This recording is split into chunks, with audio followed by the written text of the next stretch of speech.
doing, however you spend your time, that tells you who you are. So think about what it is you like to create in your life experience. Once I look at how you commit your time, once I do an evaluation on how you spend your time, I can tell you exactly what you're committed to. People that say they have dreams or want to open a business or want to do something differently than what they're now doing, they don't like their jobs, they're unhappy, they're unfulfilled. People who say they want to improve their income level, look at how they spend their time. How they spend their time, the commitment of their time, how they use that will really tell the truth. People who said, I'd like to do better, but you don't find them in vocational or technical schools upgrading their skills and their knowledge, how they spend their time, that will tell you what's going on. People who say they want to normalize their weight, they want to be healthy, but every time you see them, they're eating, that will tell you that they're committed to being obese for the rest of their lives. People tell you they want to stop smoking and they're lighting up at that time. Folk that say, I want to stop drinking, and every time you're in their face, they're reeking with alcohol, that will tell you what's going on. Don't have to listen to what they say, just watch what they do. Commitment shows up in your life in what you do. On the other hand, you can make the commitment to your life that you don't like the results that you have and that you're going to do something about it. See, that power is available to all of us. People who look at life and decide, I want something different for myself. Carol Hatfield. Carol lives in Detroit, single mother, decided that she wanted to go into her own business, did not have enough money to do it. She wanted to have a health food store. She sold her car and used the money to start in a little storefront, a little hole in the wall. She rode to work on a bicycle. And then when she got enough money, she bought a motor scooter and did that for a long time. She's now a very successful person. She now has 3 health food stores. She said it was hard, it's a struggle, Les. She said, but I did it. She said, I made the commitment to do it, and I did it. Why is it that people are frightened by commitment? Because when you say the word commitment, that intimidates a lot of people. Why? Because it means you have to deliver. See, most people, you ask them, hey, look here, I'd like for you to do this. And they'll say, I'll try. I'll try means that is my escape clause. When I don't come through, it's really a polite no. I don't have the courage to tell you no, so I'll tell you I'll try. Hey, look here, I need you to come to this meeting. I'll try. I say, what do you mean? You're going to lean toward the meeting?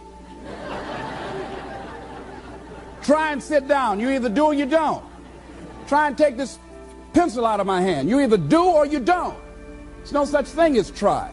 So most people like to use that language. They don't want to commit themselves because commitment means, among many things, no excuse is acceptable.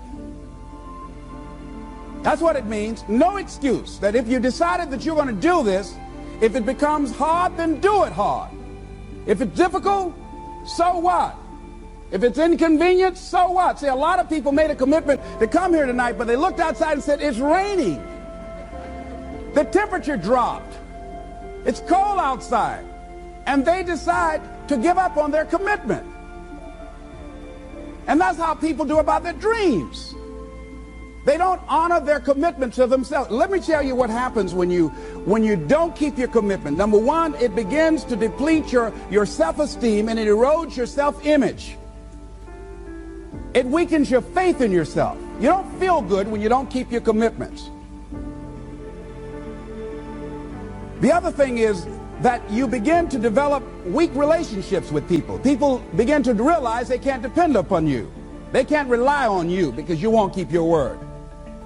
You've established that kind of reputation. Just think, what would your life be like if you decided to keep your commitments?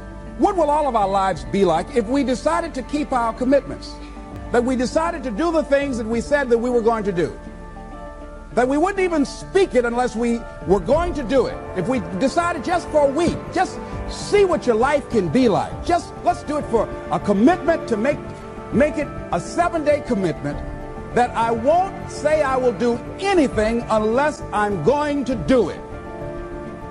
And find out what your life will be like. Let me tell you what, if you follow it through, if you keep your commitment to the commitment, at the end of the 7 days, you'll feel strong and powerful. Because by honoring your commitment, each time that you do, that empowers you. whatever discipline that is required, whatever it is that you must do. So I'm suggesting, number one, commit yourself to live in the present. I saw the movie, The Dead Poets Society, Robin Williams, and they had a line in there, seize the moment. Many of us are not able to move forward and develop and manifest our greatness because we spend so much time looking back or worrying about the future. Seize the moment.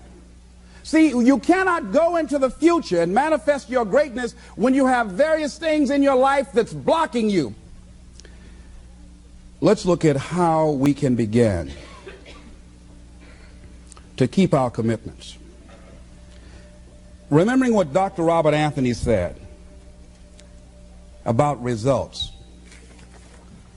When you keep your commitments, you're able to produce some different kinds of results in your life. So how can we keep our commitments? And do we keep all commitments? No, we don't. You will not be at 100%. However, you will have a greater percentage rate of maintaining your commitments to yourself, whatever those things might be.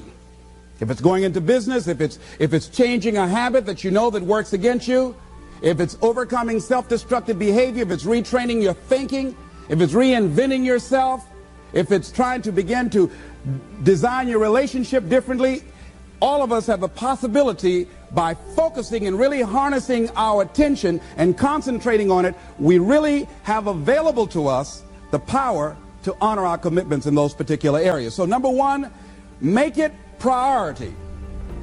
See, no one would go get on an airplane if you thought your chances of getting there to your destination were as good as your luggage. Am I correct? See, and I say the reason that you will reach your destination more times than your luggage will is because the airline, and I'm glad that they do, has made it a priority to move the human beings from one point to the other safely. Not send you off to Boston or someplace with your luggage. So I'm not really upset when my luggage doesn't show up. I'm glad they delivered me, because they've made me a priority. See, they have made delivering you to your destination important. So if you want to honor your commitment, whatever you decide that you're going to do, make sure you make it important. Make sure it is priority. Keep it before you. The other thing is, whatever that you want to do, whatever you want to begin to create and beginning to manifest your greatness and strengthening your level of commitment, and it's really exercising your will. Find something that you want to do on your goal, one action step, but make sure it stretches you, that it challenges you, but it's doable, that you can do it. This year I decided that I was going to exercise. So I started out doing just 10 setups and 10 push-ups. I know I can do that and not get upset about it. I can do that without thinking. So I started out small. Now I'm up to 50, but if I try to do 50 starting out, I wouldn't still be doing it. So I started doing it in manageable segments. Do that, and that strengthens your will. So my commitment now is strengthened and fortified by the activity of actually doing it. So now I can expand and build from there. When I decided to begin to manage my money differently, and I started saving 5% of my money, then I increased it to 10%. Then to 15%. So now I have disciplined myself to live off 75% of my income. I took discipline to do that, but I started watching how I was spending my money. I started keeping a log and following myself. So you want to begin to find something that is manageable, that you know that you can do. The next thing, in beginning to keep your commitments to yourself, have some friends that will hold you accountable, that won't let you off the hook, that won't tolerate anything less than the best from you. People that will support you in this new way of being, in this new state of consciousness. The other thing is that important is have a contingency plan.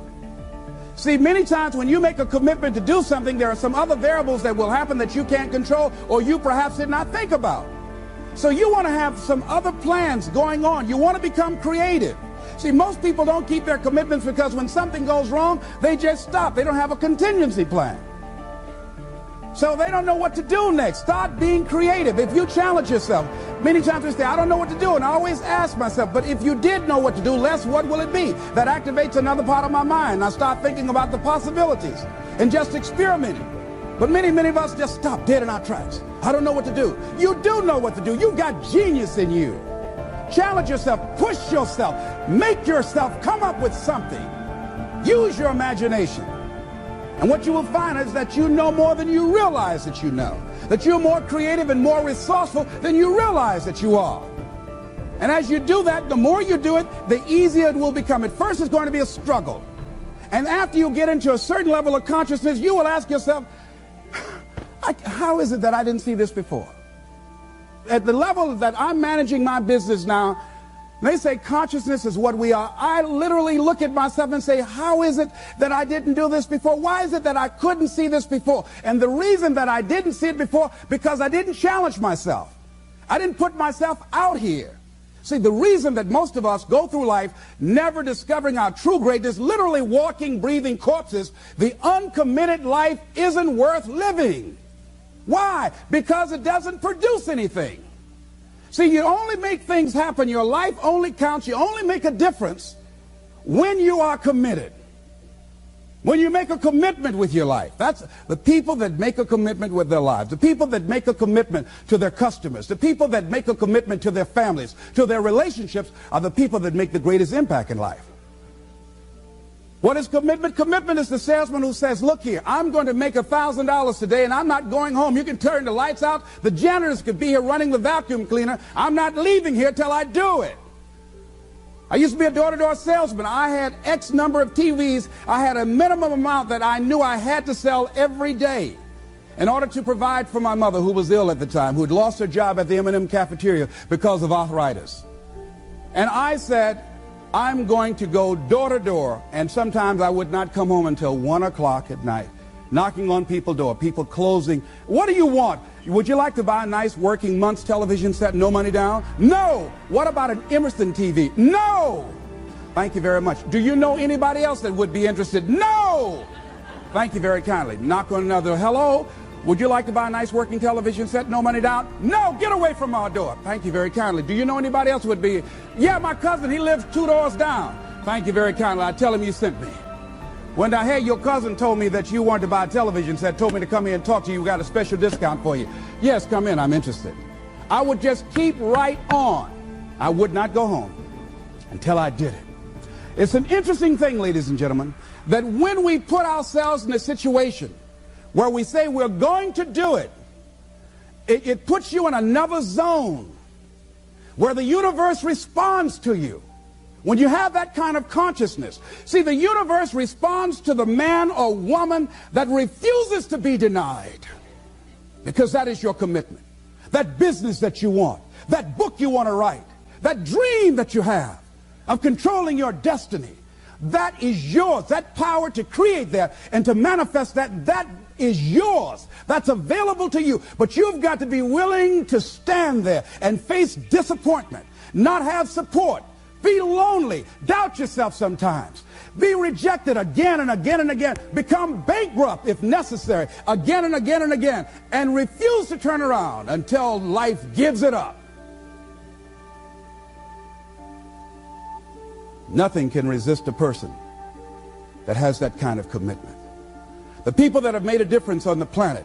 When a John F. Kennedy said, we will go to the moon in the next decade, he spoke it. That was a commitment, and people shared that vision. People bought into that. We've had all kind of examples in history where people have made declarations, who have committed their lives to bring about a difference. There are people who are taking a stand today against hunger. I guarantee you it will be a part of our past at some point in time. Someone took a stand against polio. It no longer plagues us as it once did, because someone said, it is my commitment to eradicate it from the face of the earth. Someone made the commitment. The reason that we're here and enjoying the democracy that we have, someone made a commitment that whatever is required, if it means that I die. I remember Paul Robeson, here I stand, for I can do no other. And that's how you must be. Commitment means standing up for your life. It means honoring yourself. It means beginning to say and to see and recognize your alignment and oneness with the universe, and that you are a channel for life to express through. And we short-circuit it with anger. We short-circuit it with fear. We short-circuit it with envy. We short-circuit it by being lazy or apathetic or giving up easily. Why? We say, oh, it's too hard, it's too hard. We don't challenge our spirit. Ladies and gentlemen, there's nothing as powerful as the human spirit. You can't destroy it. You can pervert it, but you can't destroy it. I was reading Man's Search for Meaning by Viktor Frankl. What a powerful book. I'm reading it now for the 7th time.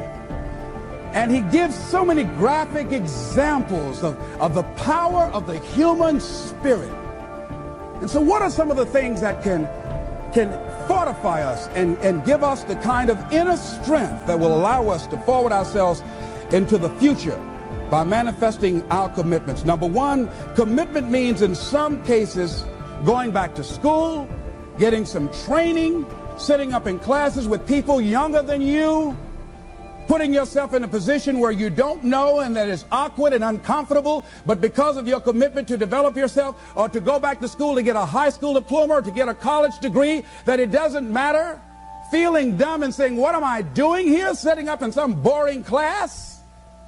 Commitment could mean a lot of things. It could mean that you begin to go back. You got to back up sometimes. It means to back up and not give up, to regroup, back up and regroup and come back again. Because life has waylaid you, because you got knocked down. I know when I was working on my dream, there were times I lost my house at one point. I lost my car. I was broke. My credit was bad. I was sleeping at different friends' houses on their couch or on the floor. There were times, months, that I slept on the floor of my office and got up early and dressed before my staff got there to give them the impression that I got there early before they did. And we all pretend not to know what we knew, that the boss was staying in the office. So we never talked about it. But I refuse to give up on my dream. And what happens, they say, you know, in the prosperous years, you put it in your pocket. In the lean years, you put it in your heart. It makes me appreciate it even more. Even more. I wouldn't trade it. I wouldn't trade it for anything. The disappointment, the pain that I've gone through by keeping the commitment. Keeping the commitments that you have might mean taking a stand that's unpopular. Something was said one time. When you take a position, it says, cowardice asks the question, is it safe? Politics asks the question, is it popular? But conscience or commitment asks the question, is it right? And see, most people rather operate from the first two. Is it safe for me to take this position? I remember when I was a state legislator, I saw guys and women who believed in legislation very strongly, but because the Speaker of the House said, we won't go with that, they backed down. And they felt bad about it.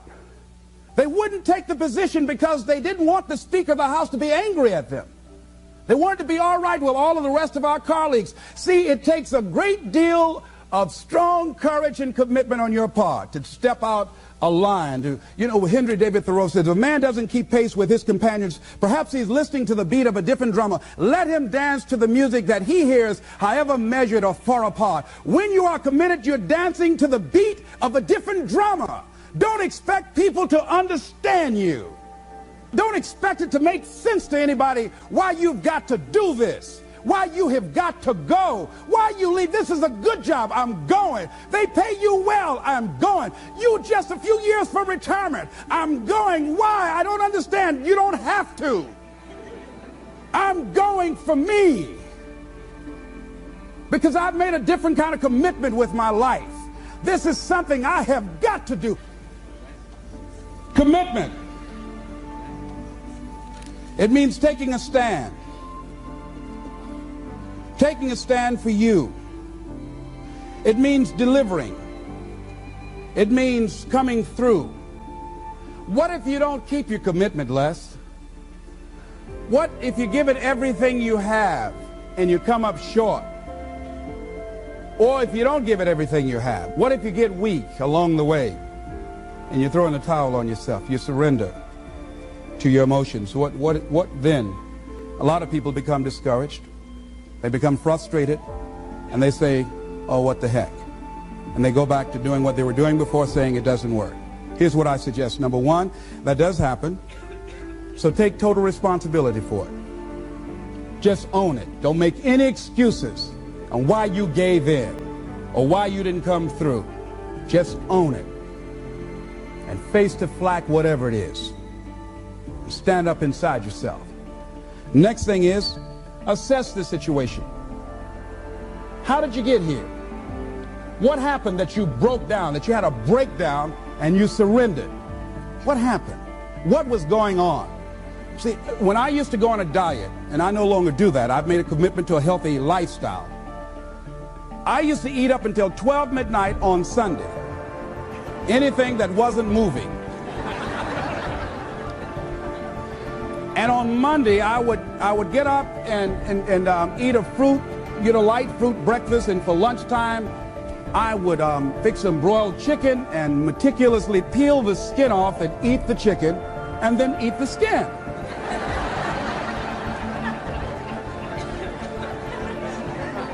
Do 5 setups, look in the mirror, and become discouraged because my stomach doesn't look like a washboard or one of the Avon Haley dances. And I say, what the use? And then I go to the refrigerator and eat food cold standing right there in the refrigerator. So when I evaluated where I broke down, I realized I can't have junk food in the house. So I had to remove that. And then I realized there's certain streets I couldn't drive down. So I changed my route. I stopped taking people to lunch or to dinner because I couldn't sit there and watch them eat. When I had to go someplace and speak and they were eating, I said, call me downstairs when it's time for me to speak, because if I sit at the table looking at them, the food's going to call my name. And I know this. So I had to begin to make sure that I wasn't putting myself in a position where I would give up on my commitment. Am I making sense to you? Yes. So I began to strategize around avoiding situations where I knew that I was going to become weak. Another thing I do when I don't keep my commitment, I either deny myself something or I do a trade-off. If a glazed donut takes advantage of me, then I require myself to do an extra 25 setups. Or I walk for an extra 15 or 20 minutes because I got a hammerlock on my head and say, come on over here. So you might have to deny yourself something or do a trade-off. Do something that will offset it. The other thing is, start again. So what? You fell flat on your face. So what? Start again. Learn from the experience and start again. Don't count yourself out. Don't sentence yourself to a lifetime of being miserable, a lifetime of being broke, a lifetime of being unhealthy, a lifetime of being in a relationship that is no longer fulfilling to you, a lifetime of working on a job that does not bring you satisfaction, that's not giving you the creative urge that you need and that got to have in your life that stimulates you. Don't sentence yourself like that. You are a human being. Don't volunteer your life that way. Your life has too much value to the universe. You've got something to contribute. You've got something to give. And so what if you make a commitment and you're not able to do it like a pro? That you're not good as everybody else. Live in the moment. I like what this says. Look to this day, for it is life, the very life of life. In its brief course lie all the realities and verities of existence, the bliss of growth, the splendor of action, the glory of power. For yesterday is but a dream, and tomorrow is only a vision. But today well lived makes every yesterday a dream of happiness, and every tomorrow a vision of hope. Look well, therefore, to this day. See, if we just start enjoying where we are, if we make that kind of commitment to enjoy where we are, to experience the experience of life where we are, to do all we can right now where we are. Forget about the mistakes yesterday. Forget about all your failures yesterday. Forget about what you don't have. That's not important. Only thing that we have is right now.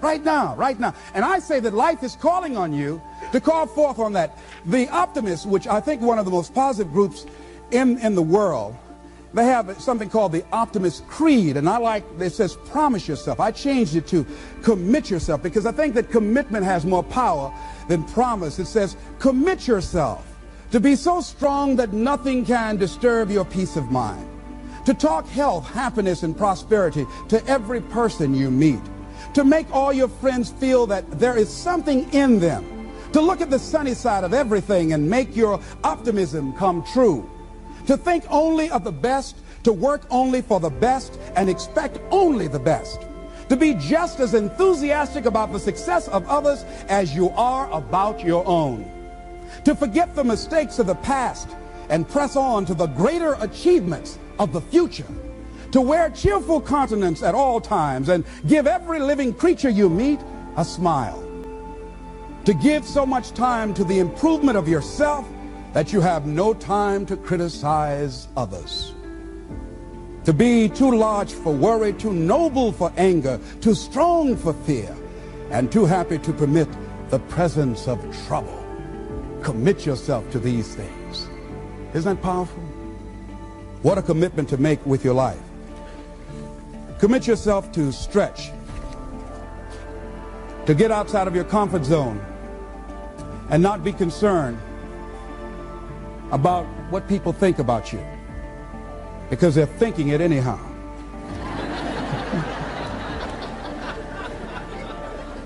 Don't worry about what they will say.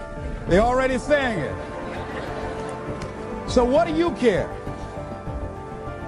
Decide that your life has so much meaning to the planet. Decide that you have something to give. That's why you're here. See, you didn't just show up. You brought something here. You're on a journey. You have a destination, mission to achieve, to do, to implement, to perform, to experience. Decide to commit yourself to be an adventurer in life. Look out on life around you. Look within yourself and say, where is it in my life that I need to make a commitment right now? Where is it? That it might be for your health. It might be to be a happier person. It might be to make a difference in your community. It might be that. Where is it?